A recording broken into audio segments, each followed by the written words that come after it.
જે સૌથી મહત્વના અને શોકિંગ છે, કારણ કે મિતેશ પટેલ 62,330 મતથી આગળ જે હતા, જેની પાછળ અમિત ચાવડા હતા, અને હવે બીજેપી 117 મતોથી આગળ ચાલી રહ્યું છે. જે લીડ હતી તે બદલાઈ ગઈ અને હવે બીજેપી એટલે કે મિતેશભાઈ પટેલ ખુદ આગળ આવી ગયા છે 117 મતથી.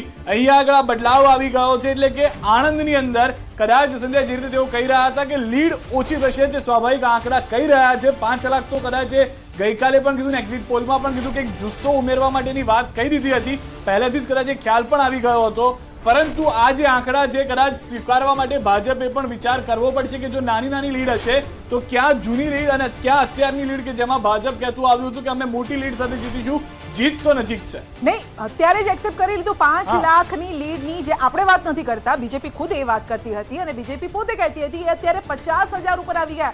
સવારે આપણે વાત કરતા હતા ત્યારે મુદ્દો અમારો આ છે, મુદ્દો અમારો આ છે. 1 લાખની 200 પાર એનડીએ નથી જઈ રહ્યો. તેનું મુખ્ય કારણ છે ઉત્તર પ્રદેશ કે જ્યાં 290 ઉપર અટકેલું ક્યારનું જોવા મળી રહ્યું છે. ઇન્ડિયા ગઠબંધનના કારણે એનડીએ 39 બેઠક પર ઇન્ડિયા ગઠબંધન આગળ ચાલી રહ્યું છે, જ્યારે એનડીએ 40 બેઠકો પર આગળ ચાલી રહ્યું છે. પશ્ચિમ બંગાળથી ભાજપ માટે ચોક્કસથી સારા સમાચાર છે કે જે 16 બેઠક પર તે આગળ ચાલી રહ્યા છે, જ્યારે તૃણમૂલ કોંગ્રેસ એટલે કે ટીએમસી 21 બેઠક પર આગળ ચાલી રહ્યું છે.